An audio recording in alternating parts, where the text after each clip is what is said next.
Assalamualaikum warahmatullahi wabarakatuh. Alhamdulillahirabbil alamin wassalatu wassalamu ala asyrafil anbiya'i wal mursalin wa ala alihi washabihi ajmain. Rabbi shrah li sadri wa yassir li amri wahlul 'uqdatam min lisani yafqahul qawli. Allahumma anta rabbi la ilaha illa anta khalaqtani wa ana 'abduka wa ana ala ahdika wa wa'dika mastata'. A'udzubika min syarri ma sana'tu abu'u laka bi ni'matika alayya wa abu'u bi zambi faghfirli fa innahu la yaghfiru dzunuba illa anta. Bismillahirrahmanirrahim. Bismillahirkafi. Bismillahirmu'afi. Bismillahilladzi la yadurru ma'asmihi syai'un fil ardi wala fis sama' wa huwas samiul alim.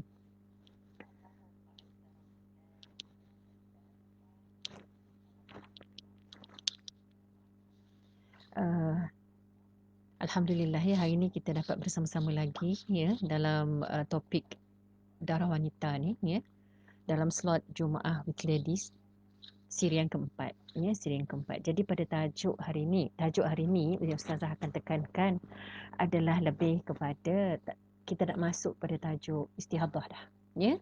Istihadah, kemudian bagaimana kita nak mengenal istihadah, apa itu istihadah, seterusnya apa hukum orang-orang istihadah, dan bagaimana cara orang-orang istihadah nak melakukan ibadah ya. Kemudian akhir sekali untuk hari ini Ustazah akan terangkan tentang sifat-sifat darah ya. Sebab dia agak complicated sikit, jadi kena concentrate betul-betul lah ya, bagaimana nak mengenal sifat darah supaya kita nanti dapat menentukan ya, sama ada nak menentukan istihadah itu berdasarkan kepada tamyiz ad-dam. Tamyiz ni perbezaan sifat darah, ataupun kita nak mengenal istihadah ini dengan cara kita mengambil adat ya, sebab dia ada dua cara saja. Jadi Ustazah akan jelaskan satu persatu kepada para pendengar lah ya, para penonton dan pendengar pada hari ini. Jadi kalau boleh ya, yang mana ikut Ustazah hari ini ni boleh tolong tuliskan sesuatu supaya Ustazah tahu bahawa uh, ada ramai di antara sahabat-sahabat FB, anak-anak murid ya, yang bersama-sama dengan Ustazah. Contohnya hari ini ada bersama dengan Ustazah Juliana, Syuhaida, Yung ya, Eva, InsyaAllah Ina ya. So Alhamdulillah masih sanggup untuk bersama dalam kuliah ini. Semoga satu hari nanti yang mana ikut Ustazah ni semua sama dapat menyampaikan kembali kepada muslimat yang lain ya. Sebab ilmu ni memang ilmu yang makin tertinggal ya. Okey, Ifah ya, Juraida ya, selamat datang bersama-sama dengan Ustazah. Okey, baik. Hari ni tajuk tentang permasalahan istihadah. So kita tahu istihadah ni dari sudut bahasa bermakna darah biasa. Dia bukan darah haid, dan wanita disebut mengalami istihadah ya, dijangkiti istihadah apabila darah keluar melebihi tempoh sebanyak-banyak darah haid ataupun sebanyak-banyak darah nifas. Itu yang kita kena faham. Jadi kan kita jangan terikut-ikut dengan apa yang disebut oleh kawan-kawan kita sebelum ni, ataupun oleh kita duk tanya-tanya orang, selalu dia kata okey, darah haid adalah darah yang keluar sebelum 15 hari, selepas 15 hari itu adalah istihadah. Bukan maksud tu. Tetapi dari sudut bahasanya nak tunjukkan bahawa wanita telah mengalami istihadah ataupun telah dijangkiti istihadah apabila darahnya melebihi daripada sebanyak-banyak haid 15 hari ataupun melebihi daripada sebanyak-banyak nifas 60 hari. Maka orang ni sudah pun dijangkiti istihadah. Bukan maksud darah tu darah istihadah. Mungkin darah istihadah itu berada di awal, mungkin berada di tengah, mungkin berada di belakang, melihat pada sifat atau adat itu sendiri. Ya, sebab tu nanti kita akan belajar tentang sifat darah ya, sifat darah jadi warna, bau, sifat tu kita akan tengok balik. Tapi bukan bermaksud lepas 15 hari itu adalah istihadah, sebelum 15 hari itu adalah haid. Itu kena faham ya. Jadi kalau boleh yang mendengar ni, dia kena tahu bila lepas dia melebihi 15 hari, makna orang ni dah dijangkiti, telah dijangkiti istihadah ataupun telah dikatakan telah mengalami istihadah. Ha? Jadi orang yang macam ni kita dah mulalah kena tengok bagaimana nak menentukan istihadah dia, ya. Mungkin awal kita kata dia haid, tapi bila dah lebih daripada 15 hari, oh mungkin yang awal itu juga adalah istihadah. Tak apa, nanti kita akan belajar bersama-sama insya-Allah. Baik, dari sudut syaraknya pula, ya, bagi Imam Syarbini dia kata darah penyakit yang keluar daripada hujung urat yang berada di bawah rahim yang dikenali sebagai al-azil, ya. Dan Syekh Daud Al-Fatani dia mengatakan bahawa darah penyakit yang keluar daripada hujung urat di bawah rahim wanita dalam tempoh maksimum haid dan nifas, sama ada dia datang dengan mengiringi haid ataupun tidak. Maksud Ustazah tadi tak mengiringi haid ni contohnya, ya.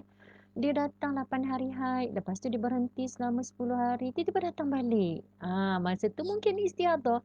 Sebab tempoh suci antara dua haid itu tidak mencapai 15 hari minimum suci, ya.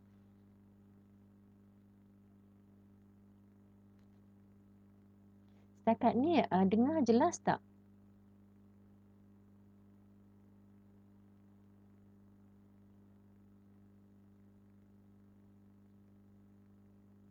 Boleh tolong respon, ya.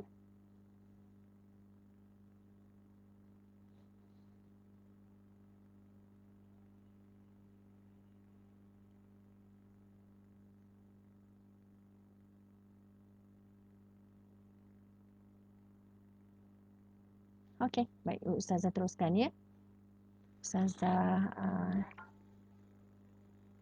siapa bersama dengan Ustazah hari ni? Oh, Ana, ya. Okey. Baik. Kita tengok di sini, ya. Kalau kita tengok secara keseluruhannya, istihadah adalah darah yang keluar di luar kebiasaan, bukan pada masa haid, bukan pula pada masa melahirkan anak. Secara umumnya, darah ini keluar kerana sakit. Ia sering disebut sebagai darah penyakit, dan darah istihadah tidak turun dari rahim sebagaimana darah haid, tapi dia keluar daripada urat yang dipanggil azil. Imam Nawawi dalam Syarah Muslim mengatakan bahawa istihadah ni adalah darah yang mengalir dari kemaluan wanita, bukan pada waktunya, dan ia keluar daripada urat, ya. Okey, Nolida, terima kasih. Jelas, ya. Baik. Jadi kalau kita tengok rumusan dia, darah istihadah adalah darah yang keluar selepas tempoh maksimum haid dan nifas. Ia disebabkan penyakit atau kerosakan urat yang berada di bawah rahim, ya. Dan setengah ulama Syafi'i dia membezakan antara fasad dan istihadah. Dua-dua ni adalah darah penyakit, ya. Fasad tu darah yang keluar daripada kemaluan kanak-kanak perempuan yang belum capai usia 9 tahun Qamariah, ya. Dan darah tanda yang keluar sebelum melahirkan anak, itu pada mazhab Syafi'i dianggap sebagai fasad, ya. Dibezakan sikit lah, tapi tak apa, bagi kita orang awam ni sama je lah, fasad dan istihadah tu adalah benda yang sama sebab hukumnya adalah sama, ya, insyaAllah. Baik, yang bersama dengan Ustazah, ya, selama sekarang ada 23 orang. Kalau boleh tegur-tegur sikit, ya. Assalamualaikum, ya. Waalaikumsalam, An. Baik, tengok hukum istihadah. Hukum istihadah ni sama seperti orang suci. Jadi bila namanya sama seperti orang suci, maka wajiblah baginya menunaikan solat, berpuasa, ya, uh, ada pandangan boleh bersama dengan suami, ya, boleh membuat ibadat tawaf dan lain-lain, ya. Dia wajib solat, wajib puasa pada bulan Ramadan, dia boleh baca Quran, dia boleh berjima walaupun najis atau darahnya keluar, ya. Jadi ini hukum bagi orang istihadah. Dia sama macam orang suci. Dia kena buat ibadah. Dia tak boleh berhenti daripada melakukan ibadah. Sebab itulah Ustazah selalu pesan, ya. Ustazah kata kita kena hati-hati. Sebab kita bimbang berkemungkinan ketika itu kita istihadah. Tapi disebabkan kita tak tahu itu adalah hukum istihadah, kita tak tahu kita dalam istihadah, kita tak solat. Sedangkan pada waktu itu kita sepatutnya solat.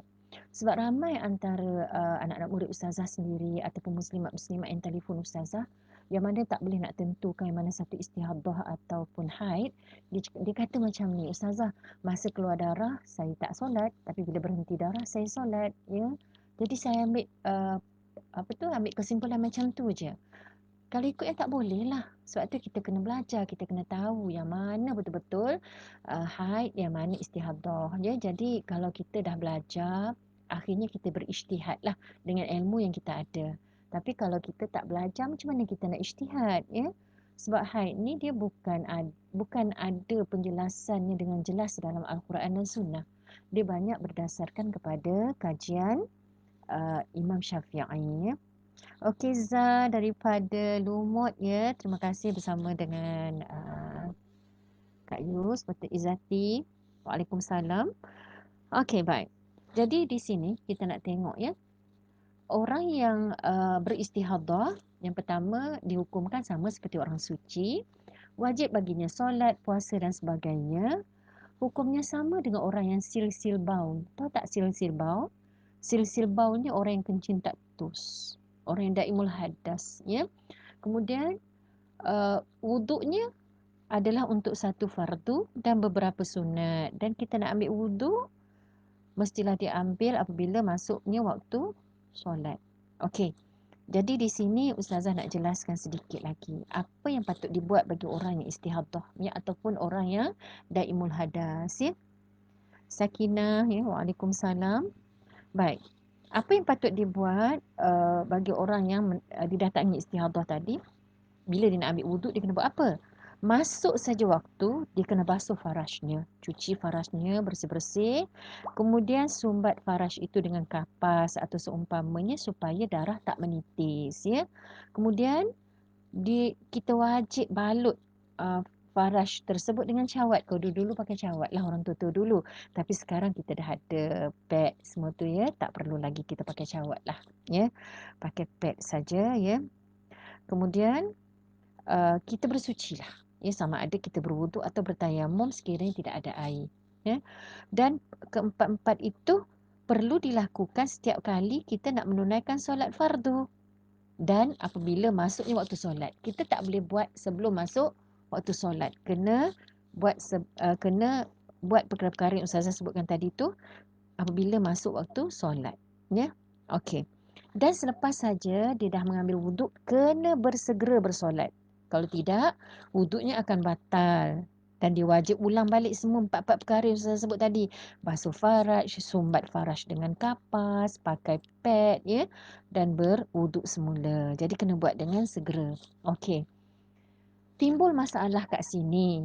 Ya, dia kata jika wanita mustahadah tadi mengalami keluar darah yang hanya dapat ditahan dengan tampal atau sumbat saja. Sempal orang panggil. Jadi ada 3 keadaan. Yang pertama, jika dapat disumbat atau ditampal dengan kapas, ya, dan bila kita letakkan kapas itu kita tak rasa sakit, ya, dan bukan juga dalam keadaan kita berpuasa, maka wajib kita sempal dengan kapas dulu. Ya. Tapi kalau kita rasa sakit, nak sempal dengan kapas, nak letakkan kapas dalam faraj tadi, ya, maka tak wajiblah dilakukan, ya.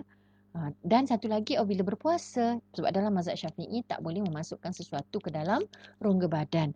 Jadi kalau bulan puasa tak perlulah kita masukkan kapas ke dalam faraj. Memadai kita pakai tuala wanita ya ataupun pad lah ya untuk lapik atau alas faraj kita supaya tak mengalir darah tersebut. Ya. Kita ambil daripada sabdaan Rasulullah sallallahu alaihi wasallam ya, disebut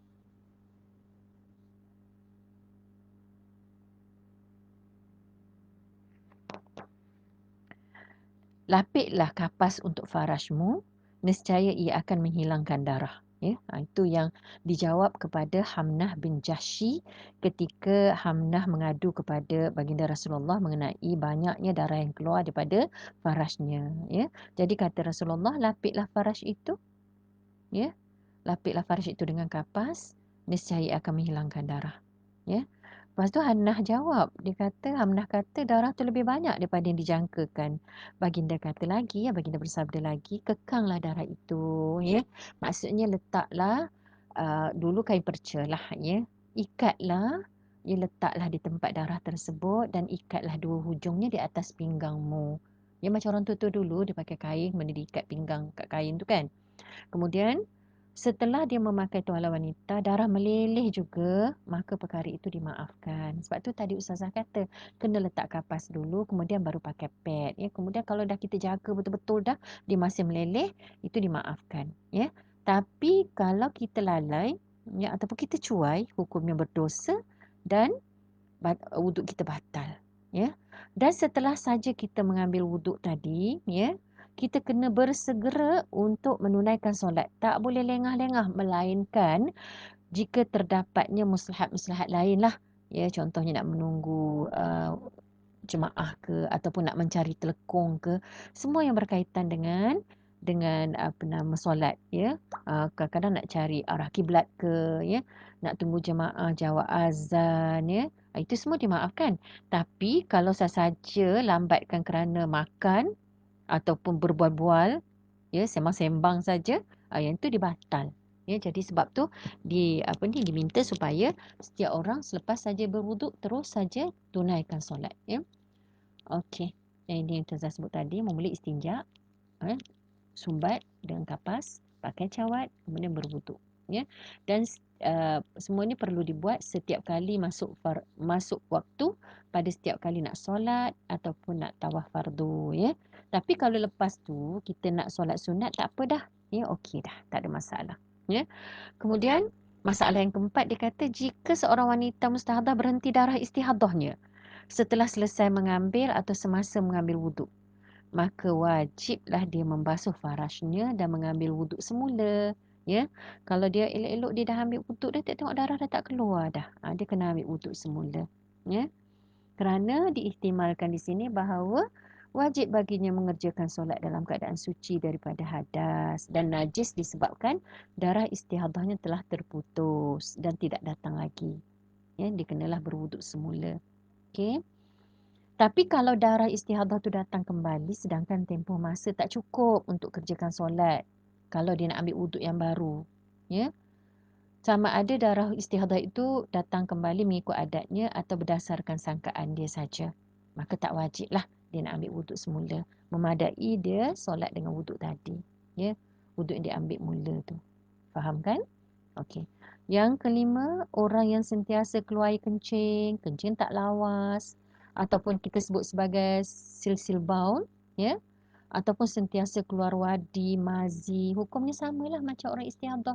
Dia kena cuci, kemudian baru dia pakai pad, ya, pakai cawat tadi, kemudian berwuduk dan solatnya sah untuk satu fardu sahaja, ya. Kemudian orang yang sentiasa keluar mani pula macam mana?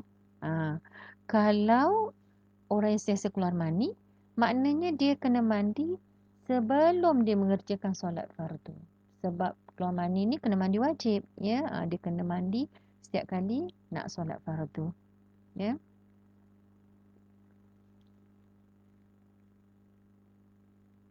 Kalau seorang wanita mustahadah ni dia ambil wuduk sebelum masuk waktu solat, macam mana? Wuduknya batal sebab kita kena ambil wuduk apabila masuk waktu solat. Cuci tu pun bila masuk waktu solat.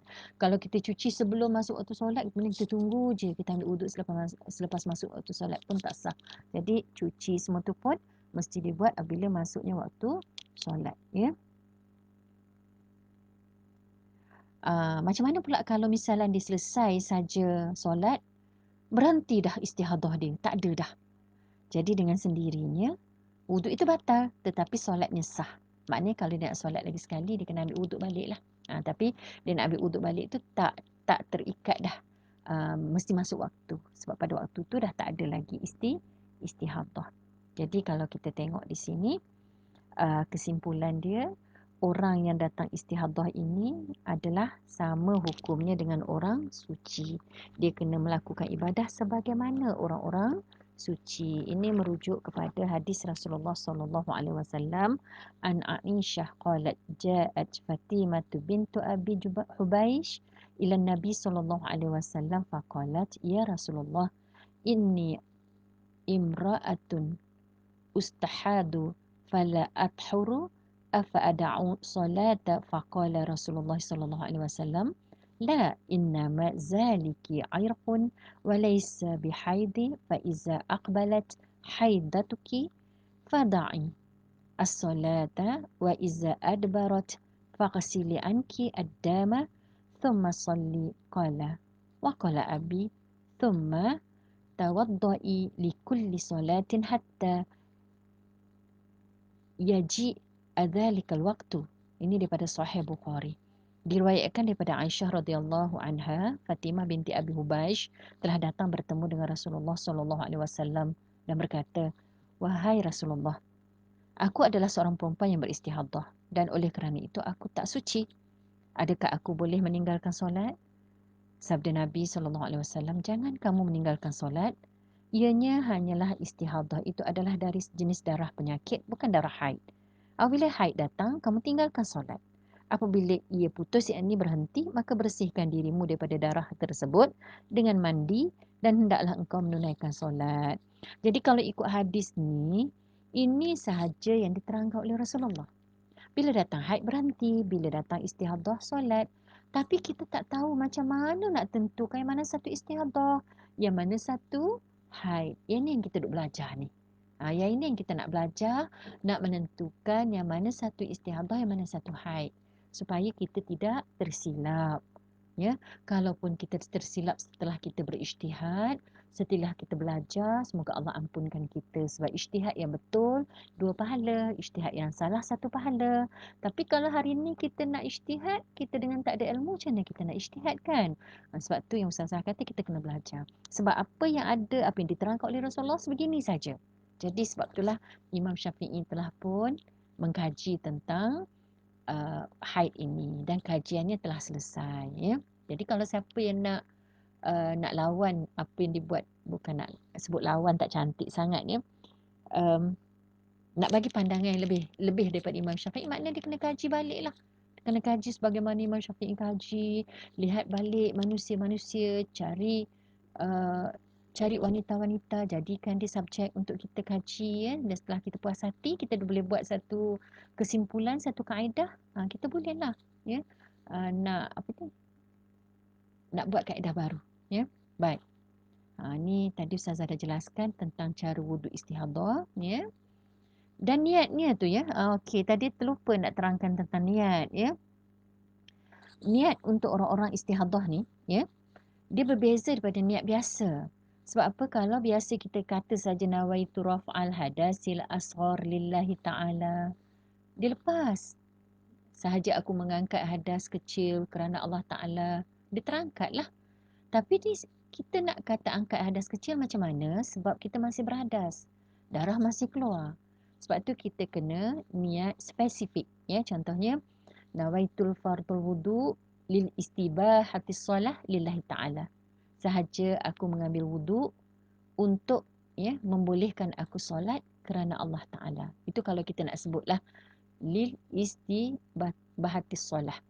Ataupun kita boleh sebut yang ringkas sikit, nawaitul fardul wuduk lillahi ta'ala. Sahaja aku mengambil wuduk kerana Allah Ta'ala. Itu memadai. Tapi kena sebut wuduk. Tak boleh sebut nawaitul raf'al hadasil asghar. Itu tak jadi. Itu tak lepas. Bila kita sebut nawaitul wuduk, ya, dia akan cover lah untuk wajib dan sunat, ya. Tapi kalau kita sebut lil istibahatis solah, okey. Maksudnya kita ambil wuduk itu untuk membolehkan kita solat dan juga untuk membolehkan kita buat benda-benda lain yang sunat. Tapi kalau kita kata sahaja aku mengambil wuduk untuk membolehkan aku baca Quran, itu tak boleh untuk solat. Sebab niat kita untuk sunat. Tapi kalau niat kita untuk wajib, dia boleh cover untuk sunat. Tapi kalau niat kita untuk sunat sahaja, tak boleh cover untuk wajib, ya. Okey, Dr. Nur Zulaili, selamat datang, ya, bersama-sama dalam kuliah ni, insyaAllah. Baik, kalau ada kawan-kawan yang lain, boleh respon sikit, ya. Ustazah nak tengok berapa ramai. Boleh Ustazah tegur, ya. Okey, kita tengok terus, ya, dalam ni apa yang dikatakan istihadah.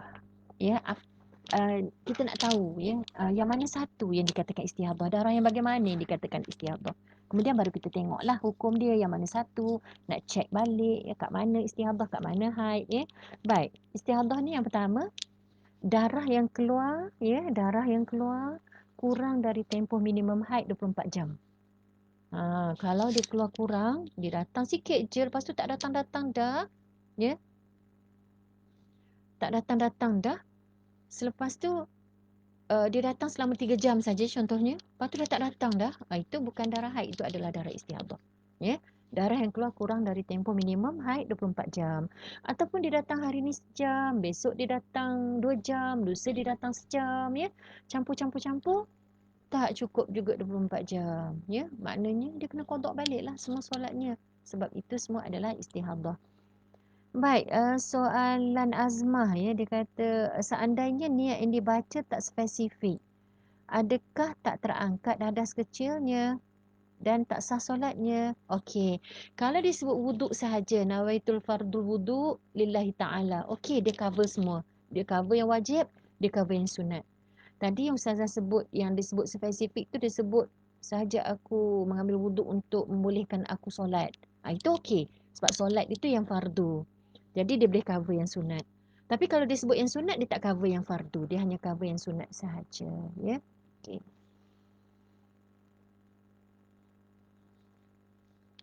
Okey, yang kedua. Darah yang keluar antara tempoh 2 persingan haid kurang daripada 15 hari. Ingat tak masa Ustazah terangkan pada kuliah yang pertama, yang kedua, Ustazah kata sekurang-kurang tempoh ya, tempoh suci antara 2 haid mesti 15 hari. Tapi kalau kita datang darah di antara 2 tempoh itu tak cukup 15 hari, bulan ni kita datang 7 hari, kemudian dalam masa 12 hari kemudian datang darah. Suci dia tu, suci 12 hari datang darah. Maknanya darah yang datang pada ketika itu bukan darah haid. Itu adalah darah istihadah. Sebab sekurang-kurang suci antara haid bulan ini dengan haid yang akan datang. Ya, walaupun dia datang dalam 1 bulan, ya, ada orang dia datang awal bulan dengan akhir bulan, dia panggil tanggung bulan. Ya. Dia datang awal bulan 4 hari, kemudian dia datang pula akhir bulan. Tapi kalau masih lagi dalam tempoh minimum atau lebih daripada minimum 15 hari, ia haid. Yang dia istihadah apabila dia datang kurang dari 15 hari suci. Ya, maknanya darah suci itu mestilah sekurang-kurangnya 15 hari di antara 2 haid. Ya. Okay, itu adalah istihadah juga. Baik, Hudayati Tahir. Ustazah, kalau darah yang keluar warna coklat dan berbau busuk, adakah dikira sebagai darah istihadah? Darah itu keluar dalam jangka waktu normal haid tapi tak berterusan. Okey, nanti ya Hudayati kita akan masuk dalam bab sifat darah. Nanti akan masuk. Tinggalnya mungkin Hudayati tanya ni dah lebih awal ni. InsyaAllah nanti kejap lagi kita terangkan tentang sifat darah nanti. Ya. Okey, Hana tanya kalau hari pertama darah keluar setitik, hari kedua keluar setitik lagi, hari ketiga baru darah keluar normal. Adakah dikira darah haid? Ya, Ana. Kalau hari pertama setitik, hari kedua setitik, hari ketiga pun dia keluar banyak. Sampailah hari yang ke-8 contohnya. Kebiasaan kita datang 8 hari. Selagi darah itu keluar, ya, sebelum melepasi 15 hari, maka dia bukan dijangkiti darah istihadah, dia adalah darah haid. So, bermula daripada hari pertama haid, hari kedua haid, hari ketiga tu semestinya lah. Tinggalnya, kita ni tak tahu ya sama ada dia ni nak datang terus atau tidak. Jadi ada setengah ulama mengatakan sekiranya berlaku naqab. Itu Ustazah jelaskan yang kuliah yang kedua tak salah Ustazah tentang fatrah an-naqab. Sekiranya berlaku naqab, ya, contohnya hari pertama datang setitik, lepas tu tak datang sampai hari kedua, lebih daripada 24 jam dah. Kita duk ingat tak datang dah. So, kita pun boleh solat. Tak payah mandi wajib pun sebab syarat haid mestilah 24 jam. Kalau setitik memadai dicuci saja, so kita pun solat. Solat je ya. Lepas tu datang pula hari kedua setitik, lepas tu tak datang pula sampai 24 jam. Kita solat, ya. Hari ketiga baru datang betul. Tapi bila dah datang betul dengan sendirinya lah, ya, solat-solat kita tadi batal. Ya, solat hari pertama batal, solat hari kedua pun batal. Tapi sebab apa kita solat? Sebab kita tak tahu sama ada darah tu akan berhenti terus ataupun dia akan datang lagi. Itu dia masuk dalam bab naqab. Ya, itu saya dah jelaskan dalam bab naqab tu ada 2 hukum. Satu pandangan mengatakan dia suci, satu pandangan mengatakan dia haid ya. Tapi tak apalah. Nanti kalau anda tak ikut yang sebelum ni, anda boleh tengok balik ya, scroll balik daripada page kompleks. Tengok balik ya kuliah Ustazah yang pertama, kedua dan ketiga. Ada penerangan tentang fatrah an-naqab. InsyaAllah. Boleh ya, Ana? Kita teruskan ya. Istihadah yang ketiga. Darah yang keluar melebihi maksimum haid 15 hari dan nifas 60 hari secara bersambung terus keluar ya. Jadi itu memang jelaslah dia telah dijangkiti istihadah. Jadi kalau dia keluar biasa, kalau setakat dia keluar sampai 15 hari on the dot, dia berhenti, itu haid. Tapi kalau dia datang 15 hari lepas tu melebihi daripada tu terus datang, maknanya dia sudah dijangkiti istihadah. Ya, dia sudah dijangkiti istihadah. Sama juga nifas. Dia datang sampai betul-betul 60 hari dia berhenti. Itu nifas. Tapi kalau dia datang 60 hari tambah pula lagi 1 lahzah, 2 lahzah, 3 lahzah. Ataupun 1 hari, 2 hari, 3 hari. Dia berterusan macam tu. Itu adalah dia sudah dijangkiti istihadah. Tetapi sekali lagi Ustazah nak jelaskan ya. Belum lagi dapat ditentukan yang mana satu haid, yang mana satu istihadah. Hanya kita boleh kata, oh orang ini sudah pun dijangkiti istihadah sebab darahnya sudah melebihi 15 hari. Oh orang ini sudah dijangkiti istihadah sebab darahnya melebihi 60 hari nifas. Tetapi nak menentukan yang mana haid, yang mana nifas, nanti kita akan terangkan. Bukannya kita ambil sebelum 15 hari itu haid, selepas 15 hari itu istihadah. Sorry, Ustazah sebut macam mana tadi ya?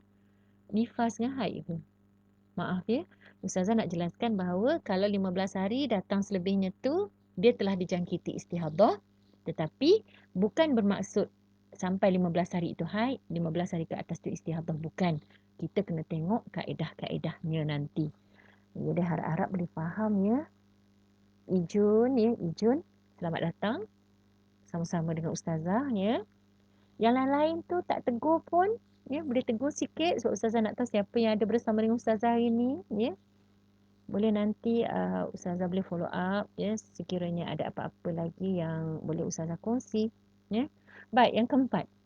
Darah keluar melebihi tempoh maksimum haid tanpa henti. Ada orang yang dia datang darah, dia tak berhenti-henti. 30 hari sebulan, ya, 360 hari setahun. Itu juga dianggap sebagai orang yang sudah dijangkiti istihadah. Hukumnya pun berbeza. Ya. Yang kelima, darah yang keluar semasa hamil. Tapi tak cukup 24 jam. Sebab kalau masa hamil dia keluar dah menepati syarat haid, iaitu melebihi 24 jam, itu dikatakan haid. Darah yang keluar semasa hamil tetap dikatakan haid. Ya. Tapi kalau kurang daripada 24 jam, ia tak dianggap haid. Itu mengikut mazhab Syafi'i. Kalau mazhab lain, ia semua kata darah yang keluar ketika hamil bukan haid. Itu darah istihadah. Tapi bagi mazhab Syafi'i, sekiranya dia melebihi 24 jam, ia adalah haid. Tapi kalau tak cukup 24 jam, itu adalah istihadah. Ya. Mungkin dia mengandung luar rahim. Ya. Kemudian seterusnya darah keluar selepas putus haid tapi tak cukup sehari semalam. Juga kita kata istihadah.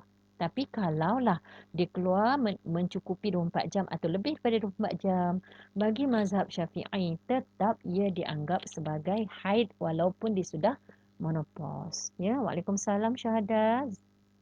Zakiah ya. Hai Rina. Baik, sekarang kita tengok yang pertama tadi yang Ustazah jelaskan tadi tu darah keluar kurang dari tempoh minimum haid 24 jam atau 1 hari 1 malam ya. Dia keluar sikit-sikit selama 15 hari pun ya. Tapi kalau kita campur-campur semua tu tak cukup 24 jam tetap ia dianggap sebagai darah istihadah. Ya, sebab dia tak cukup 24 jam, dia keluar sikit-sikit. Tapi kalau dia keluar sikit-sikit campur semua cukup 24 jam, ia tetap dianggap sebagai haid. Ya.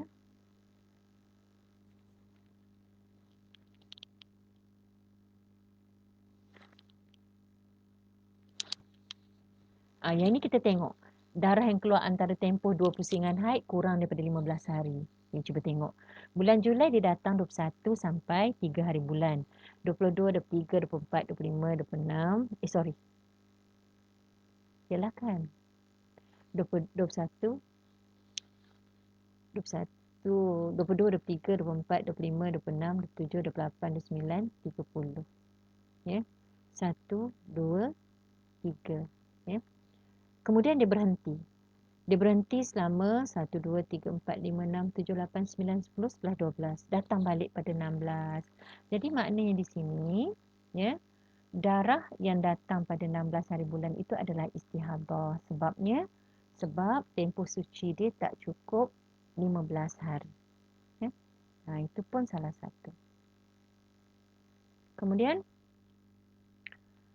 Darah yang keluar melebihi maksimum haid dan nifas, ni pun sama bila dia berterusan tadi tu kan. Kalau kebiasaan dia uh, 15 hari, maknanya kita boleh kata 15 hari itu adalah haid. Ini dengan syarat tidak ada tamyiz ad-dam. Ya? Tapi kalau ada tamyiz, kita kena tengok tamyiz. Kalau orang yang kali pertama datang haid, dia datang sampai 18 hari, dia tak ada tamyiz, dia sama saja darahnya, kita kira sehari saja haid dia. Nanti Ustazah akan jelaskan. Ya? Tengok aja dulu. Ya? Ini yang kebiasaan 15 hari.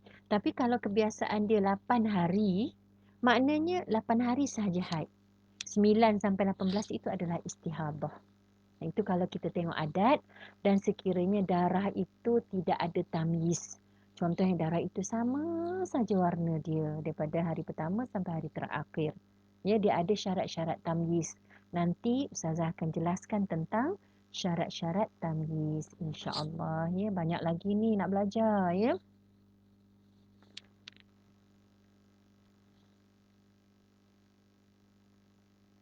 Tapi kalau dia datang kali pertama, budak yang baru datang, Ustazah kata baru ni, umur minimum datang haid adalah 9 tahun Qamariah. Jadi kalau kali pertama datang haid, tiba-tiba telah dijangkiti istihadah dan darah itu tidak ada tamyiz, ya, tidak menepati syarat-syarat tamyiz. Sebab tamyiz ad-dam ni, perbezaan warna darah atau perbezaan sifat darah, dia ada syarat. Dia ada 4 syarat. Tapi kalau tak menepati 4-4 syarat tu, maka dia ambil 1 hari sahaja sebagai haid. Yang lagi-lagi tu 2 sampai 18 tu semua adalah istihadah. Itu bagi orang yang kali pertama, ya. InsyaAllah nanti penjelasan secara mendalam akan Ustazah jelaskan lagi. Baik, selamat datang semua ya. Ini kita tengok orang yang ada adat kebiasaan tetapi tidak ada tamyiz. Makna tamyiz adam, tidak ada perbezaan sifat darah. Jadi kalau Januari dia 7 hari, Februari 7 hari, Mac 7 hari, tiba-tiba bulan April dia telah dijangkiti istihadah, maka 7 hari itu adalah haid, 8 sampai 19 hari itu adalah istihadah. Perasan tak? Jadi maknanya bukan kita ambil 15 hari haid, 16 ke atas itu istihadah. Jadi apa yang kita pegang selama ini tak berapa nak betul lah. Ya. Kecuali orang tu memang setiap bulan dia datang 15 hari. Bolehlah kita kata 15 hari haid, 16 ke atas itu istihadah. Sekiranya dia tidak ada tamyiz adam. Ya, kita guna adat lah. Ya. Okey Ana, betul lah kalau orang awam biasa 21 hari, 22 hari, 23 hari itu adalah tempoh suci dia ya. Tapi kalau orang yang dijangkiti istihadah mungkin dia akan jadi berbeza-beza ya. Insya-Allah tu alhamdulillah lah. Kalau setiap 21 hari datang haid tu okey. Itu nak haid itu maksud dia darah semula jadi yang keluar pada setiap bulan secara berkala ya dalam keadaan kita sihat ya, tepat pada waktu dia. So alhamdulillah ya. Tapi kita belajar bukan sebab kita hadapi masalah ya. Kita belajar ni mungkin untuk bantu orang lain juga. Sebab kita tengok ramai orang yang menghadapi masalah-masalah istihadah tetapi tak boleh nak menyelesaikannya. So kurang-kurangnya kalau kita ada ilmu kita boleh bantu kawan-kawan yang lain ya. Supaya mereka tak mengikut pandangan-pandangan yang tak betul. Baik. Sekarang bagaimana kita nak menentukan darah istihadah? Panjang nanti cerita dia ya. Kita akan belajar nanti sifat-sifat darah. Kemudian kita akan belajar pula ya syarat-syarat syarat untuk syarat untuk menentukan dia boleh mengikut tamyiz adam ataupun perbezaan warna darah ataupun dia hanya nak mengikut adat. Sebab tamyiz adam ni dia ada syarat-syarat dia ya. Okey. Okey, dia ada dua cara untuk menentukan istihadah. Satu, kita merujuk kepada kebiasaan atau merujuk kepada adat haid yang lalu. Ya, ini berpandu kepada kisah Fatimah bin Abi Hubaish yang jumpa Rasulullah.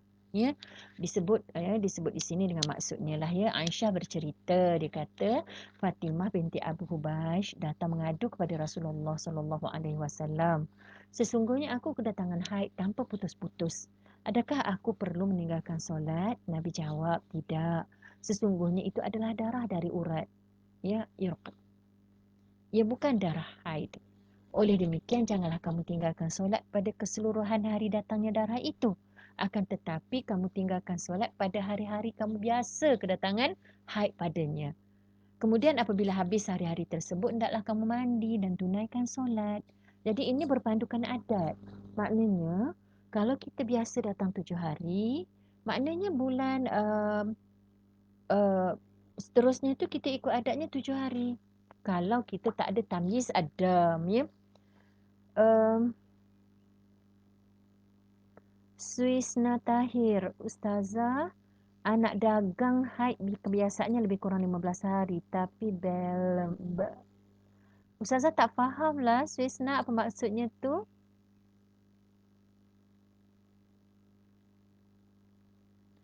Umur Nur, kalau tempoh haidnya tak tetap, bulan Januari 5 hari, bulan Februari 7 hari, bulan Mac 10 hari, bagaimana ya? Okey, kita boleh adat itu melihat pada bulan yang terakhir. Jadi kalau Januari 5, Februari 7, Mac 10, seandainya pada bulan April dia dijangkiti istihadah, dia telah didatangi istihadah, maknanya dia kena mengambil 10 hari itu sebagai adat. Itu pun sekiranya dia tidak ada tamyiz adam. Ya, nanti yang Ustazah kata kita kena tengok tamyiz juga. Kalau orang tu tak menepati syarat tamyiz, dia boleh ambil adat. Tapi kalau dia ada tamyiz, tamyiz mengatasi adat. Ya, tamyiz tu perbezaan sifat darah. Melihat pada sifat darah. Okey, umur. Nanti kita belajar lagi, ya. Jadi jangan tinggal kelas tau. Sebab kalau tinggal kelas nanti tertinggal sekali pun dah cukup dah untuk kita dah tak boleh nak hubungkan, ya, apa yang Ustazah jelaskan sebelum ini. InsyaAllah umur. Baik. Adat istihadah haid, ya. Adat istihadah haid sama seperti haid itu cukup sekali memadai dijadikan adat. Maknanya bulan sebelum tu sekali cukuplah nak jadikan adat. Apabila sudah sekali istihadah dan datang darah bulan seterusnya, maka keutamaannya menggunakan cara penyelesaian seperti bulan sebelumnya, sama ada adat atau tamyiz. Baik. Hudayati Tahir, tamyiz tu apa? Tamyiz tu perbezaan, ya, perbezaan sifat darah. Ustazah belum masuk lagi bab tamyiz, tapi Ustazah nak membiasakan saja mendengar perkataan tamyiz tu. Ya, tamyiz adam, ya, catatkan. Tamyiz adam perbezaan sifat darah. Dan perbezaan sifat darah ini ada syarat-syaratnya. Jadi apabila seseorang tu nak menentukan di istihadah, mula-mula dia tengok dulu tamyiz. Sekiranya ada tamyiz, dia akan ikut tamyiz. Tapi kalau tak ada tamyiz, dia akan ikut adat. Jadi nak dapatkan tamyiz itu, ya, dia kena tengok syarat. Orang yang boleh ikut syarat dipanggil orang mumayyizah. Orang yang tak boleh ikut syarat disebut ghairu mumayyizah. Tak apa, nanti kita akan teruskan lagi, ya. Kena dengarlah satu-satu. Dia banyak istilah-istilah yang tak pernah dengar tapi tiba-tiba kena dengar, kan. Tak apa, insyaAllah. Baik. Baik, kita tengok yang nombor 2 ni, adat istihadah haid ni, ya.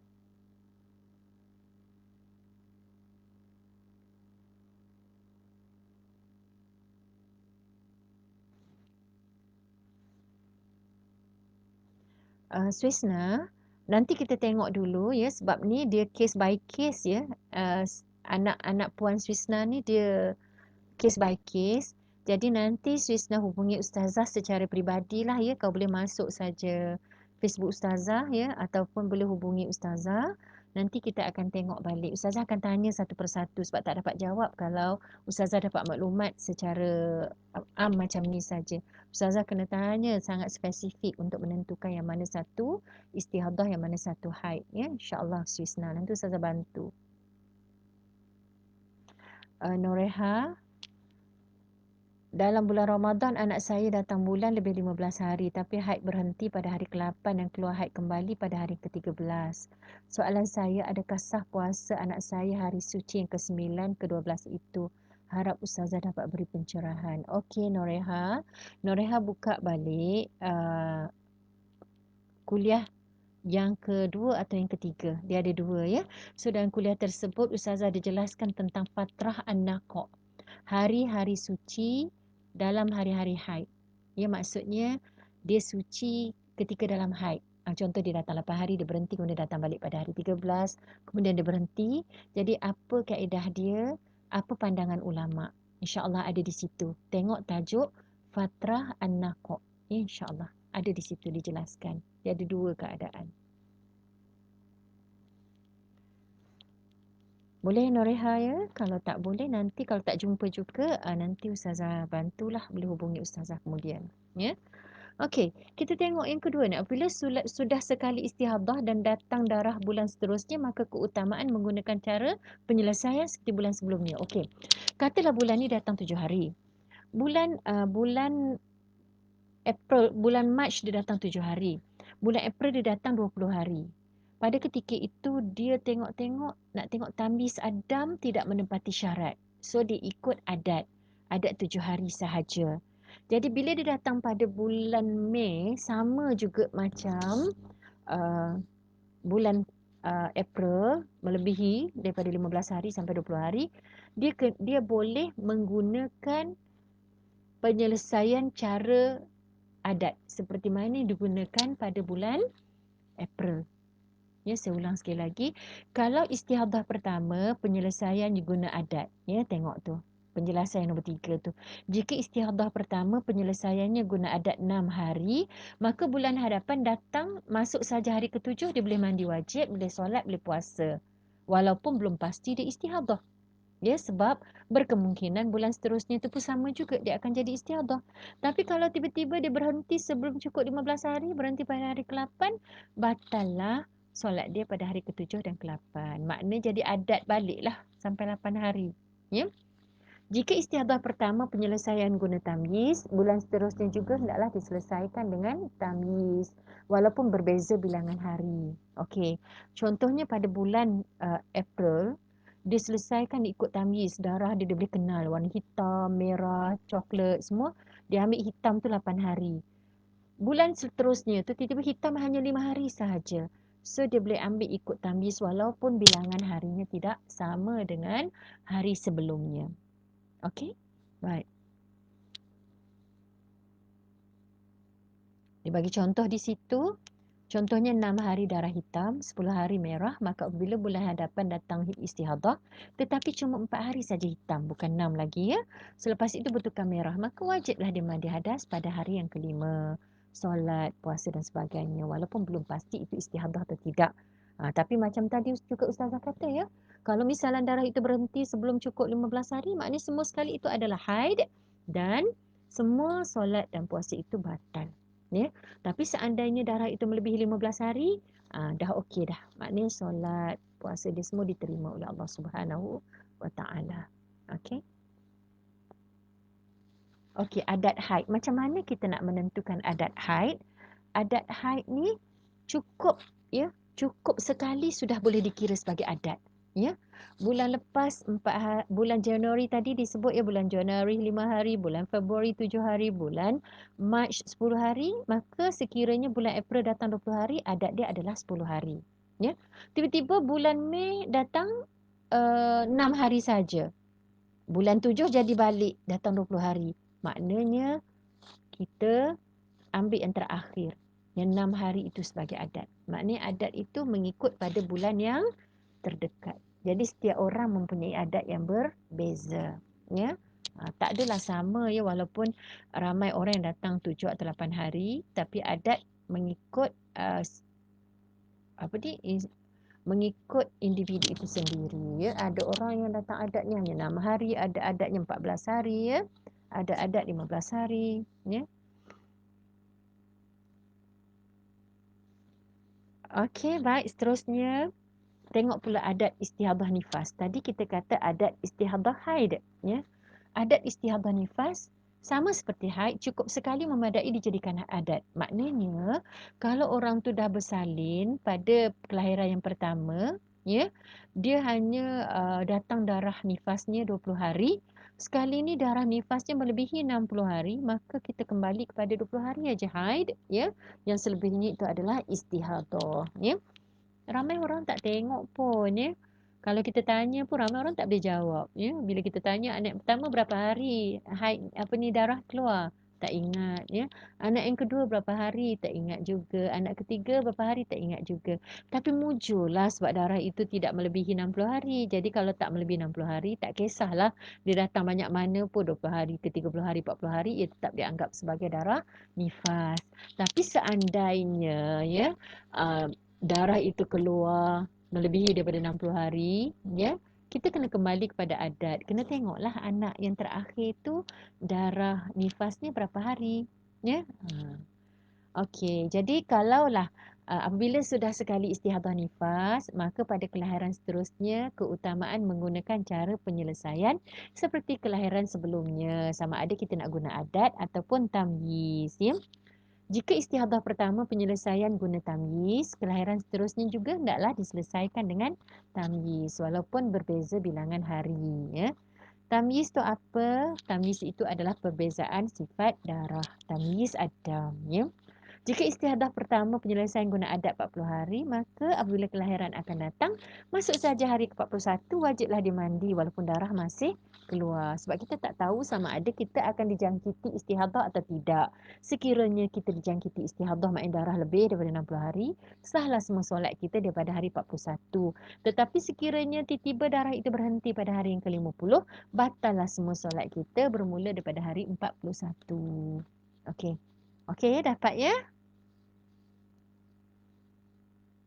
Ada lagi kawan-kawan kita yang tak tegur ya, tak bagi salam pun. Ustazah nak tahu siapa yang ada bersama-sama dengan Ustazah ketika ni. Senang nanti kalau Ustazah nak follow up, mudah ya Ustazah tahu siapa yang selalu ikut Ustazah ya. Okey, jika dia tiada beradat, maka nifasnya adalah satu lahzah. Ini bagi orang yang pertama kali bersalin. Kalau dia pertama kali bersalin, ya, anak pertama, tiba-tiba darahnya tidak berhenti. Sampai hari yang ke-61 tak berhenti-henti. Ya. Kalau begitu, lepas saja dia berhenti, kita kena mandi wajib dan darah nifas kita hanya satu lahzah. Satu lahzah tu bagaimana? Sekelip mata saja. Sama juga dengan haid. Ya, macam haid. Orang yang pertama kali datang haid, ya, kalau darahnya keluar lebih daripada 15 hari dan dia tidak boleh mengenal sifat darah, maka kita ambil satu hari saja. Minimum haid 24 jam tu, itu saja dianggap sebagai haid, yang lain semua dianggap sebagai istihadah. Ya? Jadi, samalah dengan orang nifas. Dia baru pertama kali bersalin, kemudian darahnya tak berhenti-henti sampai hari ke-61, 62, tak berhenti langsung.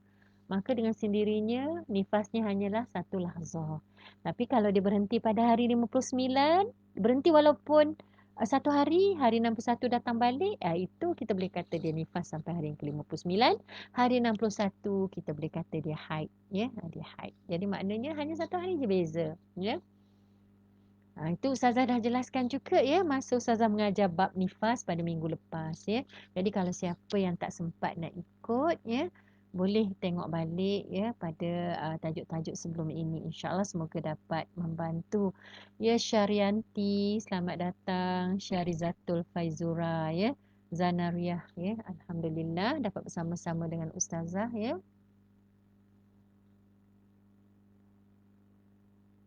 Okey, Hudayati. Ustazah juga dah jelaskan pada minggu lepas tentang bagaimana menentukan suci. Sebab menentukan suci ni dia ada dua cara. Satu melihat kepada jufuf, yakni kering. Ya. Satu lagi melihat pada khossatal baydha, melihat pada keluarnya cecair putih. Ya, ataupun jernih. Jadi, uh, di sini dia kata keluar lendir jernih. Ya. Ataupun cek darah sama ada warna coklat atau merah. Totally stop. Yang tu di jufuf lah. Okey. Dua-dua ada kaedah. Dia maknanya boleh sama ada jufuf, boleh sama ada keluar lendir jernih. Kalau orang tu jenis tak keluar lendir, dia memang habis saja datang hitam, merah, coklat, kuning. Lepas kuning dia keruh sikit, lepas tu dia flush jadi pink gitu. Lepas tu terus kering. Itu kita anggap bersih. Yang satu lagi pula dia mesti datang kuning, lepas tu dia berhenti sekejap, lepas tu baru dia kuning balik. Lepas tu baru dia bersih, dia jadi lendir putih. Jadi kita ambil lendir putih itu sebagai bersih lah. Ya. Tengok pada uh, sifat masing-masing lah, individu. Kes, apa ni yang kata, setiap orang kan berbeza. Jadi tak semestinya semua orang keluar lendir putih. Ada orang tak keluar pun lendir putih. Ya. Ada orang dia keluar lendir putih tapi dia tak keluar lendir putih, dia kering saja. Ya. Jadi kita tengok pada keadaan kita lah. Ada orang kuning dia tu sampai 2-3 hari baru dia betul-betul keluar lendir putih. Ada orang pula hari ni kuning, kemudian dia bersih, kemudian dia kuning, kemudian dia bersih, dah 3-4 hari dia main. Baru betul-betul putih ya. Itu pun ada juga. Tapi selagi tak habis 15 hari, maknanya semua warna-warna tersebut dia dikatakan haid ya. Okey Farhana, terima kasih bersama dengan Ustazah. Baik. Kemudian bagaimana kita nak melihat perbezaan warna darah? Ini berdasarkan hadis daripada Hamnah bin Jahsy yang menceritakan, dia kata, aku telah kedatangan haid yang banyak dan kuat. Lalu aku datang kepada Nabi untuk meminta fatwa daripada baginda. Lalu baginda bersabda, sesungguhnya ia bukan haid tetapi satu tindakan jahat dari syaitan sehinggakan ia menyebabkan kamu lupa kebiasaan haid kamu. Oleh demikian, tetapkanlah tempoh haid kamu 6 atau 7 hari, kemudian mandilah. Ya, jadi satu kita melihat daripada adat ya, yang kedua kita lihat daripada perbezaan sifat darah kalau ada ya. Baik, sekarang kita masuk tentang warna dan sifat darah.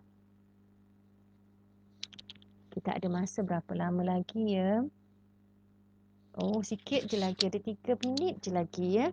Okey, warna dan sifat darah, Ustazah akan habiskan yang ini. Kalau ikut mazhab Syafi'i, dia ada 5 warna darah haid. Hitam, merah, merah kekuningan ataupun kita sebut dia sebagai asfar, kuning dan juga keruh. Itu warna dia. Sifat dia pula bau. Dia ada bau, busuk atau tidak busuk. Ya, hanyalah ya. Sebab tu Ustazah pernah berbual dengan pakar sakit puan. Dia kata dia dah selalu sangat bermain dengan darah wanita ni. Lelaki ya, dia kata dia boleh beza bau darah nifas dengan bau darah haid.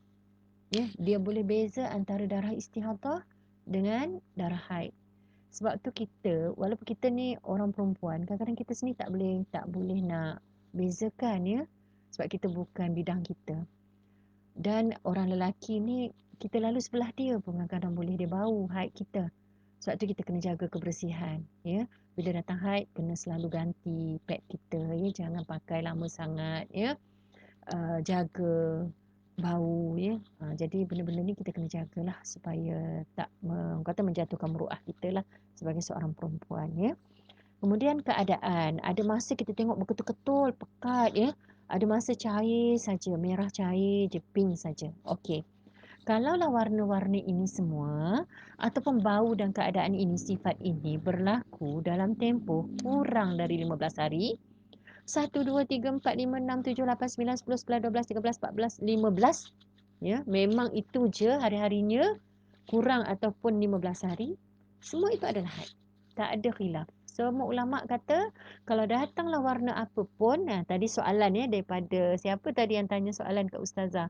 Dia datang warna, dia kata warnanya busuk tapi waktunya waktu haid. Ya. Jadi maknanya itu adalah haid. Ya. Tak kisahlah warna apa pun, kalau dalam tempoh kebiasaan haid, ya, melepasi tempoh 24 jam, ya, kalau dicampur-campur ataupun secara berterusan, ya, kurang daripada 15 hari, semua tu adalah haid. Dia tak ada masalah. Kita tak payah nak tengok sifat darah dah lah. Ya. Yang kita akan tengok sifat darah sekiranya dia melebihi daripada 15 hari, barulah kita akan tengok sifat-sifat darah. Yang itu nanti kita akan belajar. Ya. Boleh faham ke sampai setakat ni? Ya. Jadi kalau semua warna-warna ni datang dalam tempoh kurang daripada 15 hari, semua haid. Tak usah risaulah. Datanglah warna apa pun, keruh, kuning, yang macam nanah ke, ya. Itu semua adalah haid. Ya. Baik. Pandangan fuqaha pula tentang warna kuning dan keruh. Ini ada pula khilaf. Okey, kita tengok di sini ya. Hitam, merah, merah kekuningan, kuning keruh. Ya. Kalau ikut pandangan ulama secara keseluruhan, selagi dia tak melebihi 15 hari, dia berada dalam tempoh kurang daripada 15 hari, semua adalah haid. Ya. Tapi ada khilaf ulama, ya, khilaf ulama dia kata kalaulah kuning itu datang selepas tempoh kebiasaan. Kita biasa datang 7 hari, 7 hari, 7 hari. Kemudian 8 hari. Ataupun bulan lepas datang 6 hari. Tiba-tiba bulan ni selepas 6 hari keluar lagi kuning, keluar lagi kuning, keluar lagi kuning, keruh ya. Jadi setengah pandangan mazhab ya. Kalau ikut jumhur ashabus syafi'i, Semua sekali itu adalah haid. Ya, selagi dia tidak melebihi 15 hari. Ya, tak payah nak tengok sifat. Kalau dia berhenti hari 14 ke, berhenti hari 13 ke, semua tu adalah haid. Tapi kalau ikut Abu Sa'id Al-Istakhri, dia kata yang pertama itu adalah haid, tapi yang kuning itu bukan haid lagi, itu adalah istihadah. Ya, itu mengikut pandangan ulama, pandangan khilaf ulama lah. Tapi yang masyhurnya adalah pandangan Syafi'i. Pandangan Syafi'i, kau datanglah warna apa pun selagi tidak melebihi 15 hari, semua itu kita anggap dia sebagai darah haid. Ya, okey. Sekarang kita nak masuk sifat-sifat darah untuk hukum istihadah. Ya.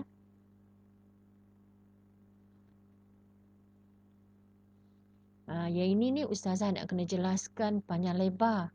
Tapi hanya ustazah nak tengok di sini, ini kita nak ambil kira sifat darah ini apabila dia melebihi 15 hari. Kalau dah melebihi 15 hari, memang kita kena betul-betul spesifik. Kena tengok betul-betul hari pertama warna apa, hari kedua warna apa, hari ketiga warna apa. Sebab tu kalau boleh setiap perempuan ya, kalau kita ada anak-anak ke, minta mereka catat hari pertama warna apa. Kalau semua tu tak pernah keluar lebih 15, tak ada masalah. Semua tu adalah haid.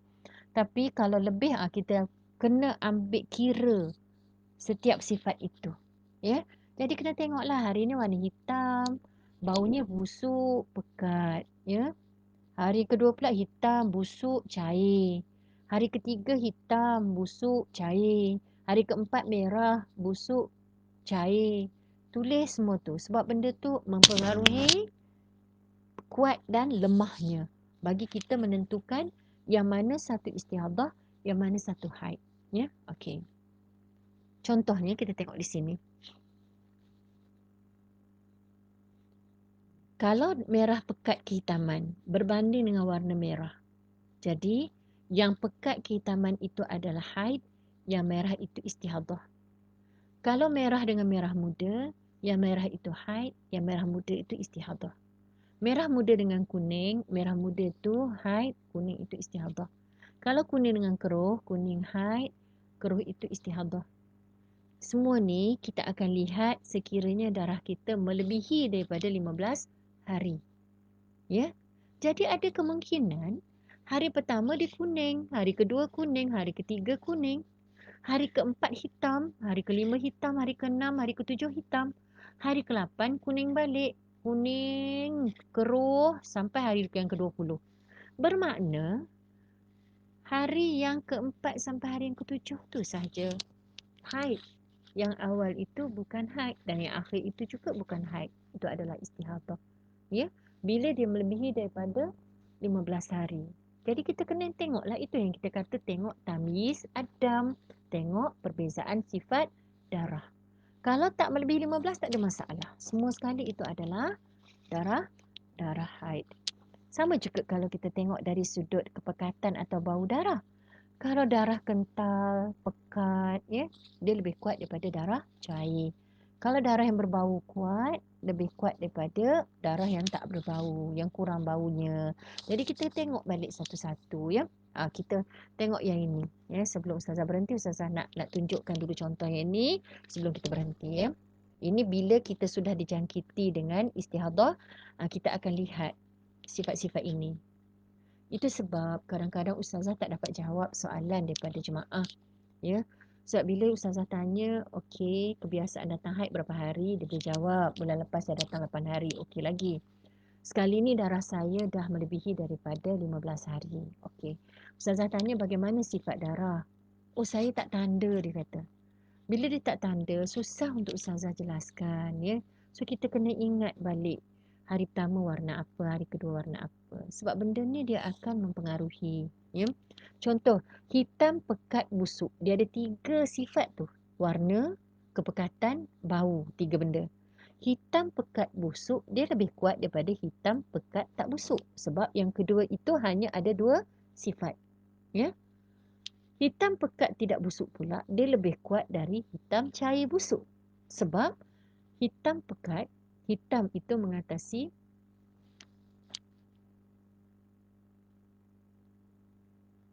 hitam pekat tidak busuk. Yang kedua, hitam cair busuk. Ya. Yang ketiga pula, hitam cair busuk. Ya, dia mengatasi merah cair busuk. Sebab hitam mengatasi merah. Cair busuk-busuk. Sama, dia ada dua sifat. Ya. Yang merah tu dia ada satu sifat sahaja. Ya.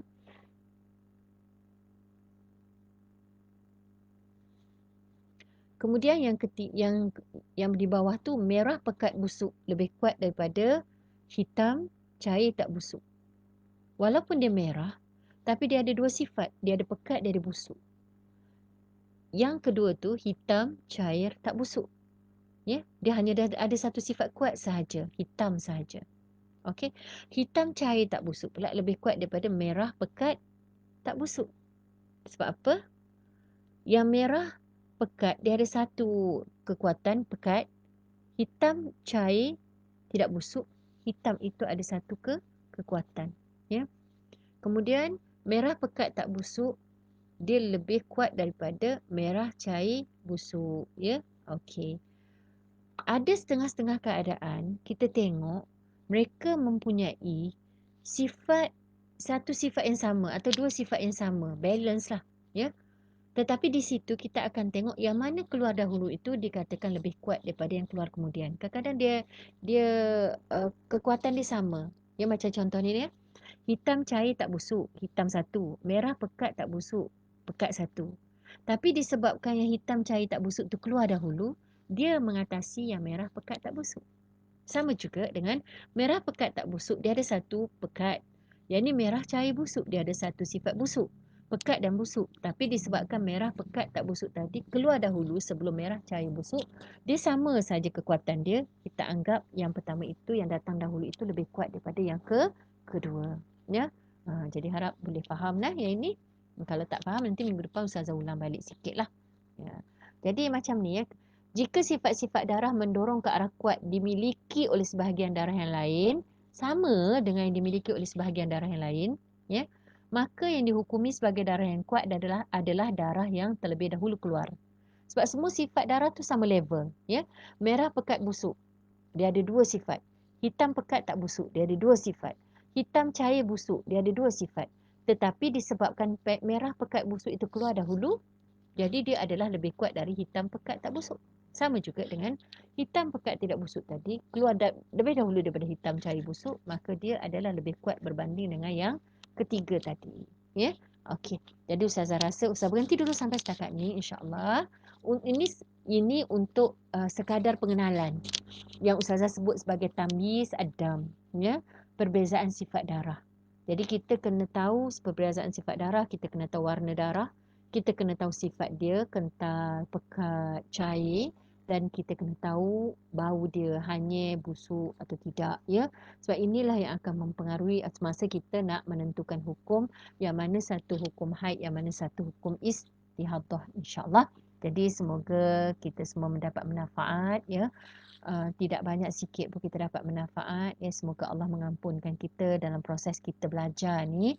Allah ampunkan kita sekiranya kita melakukan kesilapan.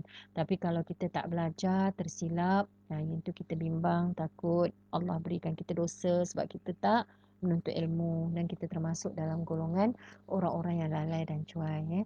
Jadi Ustazah doakan semua yang bersama dengan Ustazah hari ini diampunkan oleh Allah SWT, ya, diberikan segala keberkatan, diberikan segala rahmat, ya, untuk semua, ditenangkan hati, ya, ditenangkan fikiran, dilimpahkan rezeki, ya, semua sekali.